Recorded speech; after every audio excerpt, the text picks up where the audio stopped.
Does Isaiah 11 and 12 refer to a distant future of Israel back to their land, or did it already have a past fulfillment in view?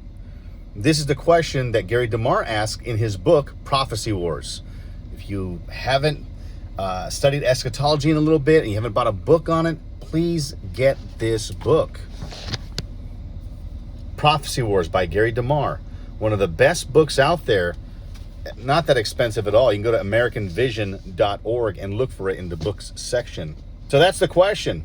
Does Isaiah 11:12 refer to a distant future of Israel back to their own land? Or is this past fulfillment? Well, we have a guy named Bill Ahnor. He claimed that the prophecy referred to the return of the Jews to Palestine in the latter days.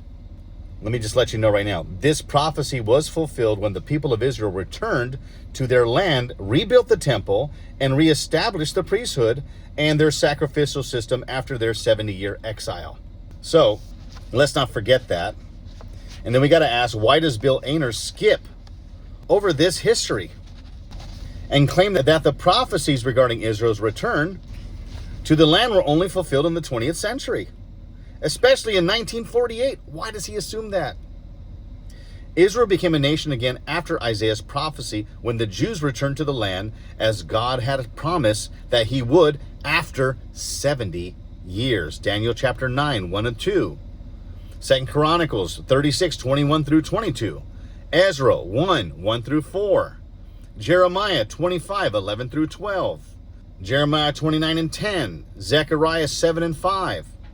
Note that Isaiah 11:1 states, "Then it will happen on the day that the Lord will again recover the second time with his hand the remnant of his people." And he assumes the second time means the second coming of Christ. But Isaiah tells you what the first time is. He assumes the first time is Jesus' first coming, and the second time is still in our future, as if the second coming didn't happen. So let's read Isaiah 11:1 again. "Then it will happen on the day that the Lord will again recover the second time with his hand the remnant of his people." Unquote.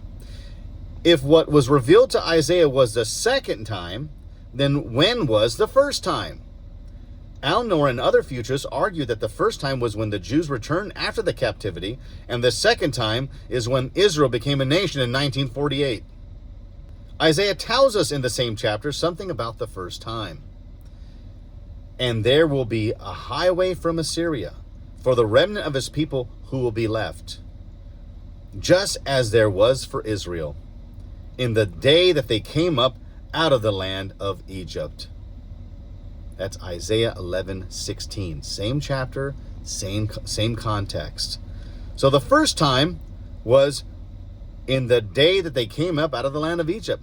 The second time would be when? After they came to the land and rebuilt the temple before Jesus arrived on the scene. So, this is refuted very quickly. Whenever somebody reads Old Testament passages, don't assume it's in our future. It was in Old Testament Israel's future. Not the church's future, but Old Testament Israel's future. When you read to the New Testament church, the first century New Testament church, and they talk about their future, well, you got to see how soon that prediction would take place. Many things that was predicted in the first century church have already happened because they were in the transition period from the old covenant going away.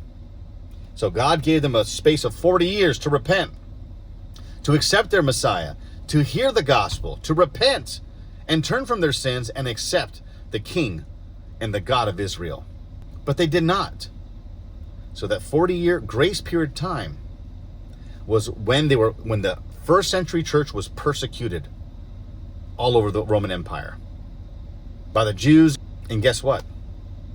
God judged the Jewish people by using the Romans to destroy the old covenant law, everything they rather have than their Messiah, and show them that everything they held on to was going away because they did not accept the one who the law pointed to. Even to this day, they cannot sacrifice. They don't have a priesthood. They don't have a temple. They cannot obey the law of Moses. You know why?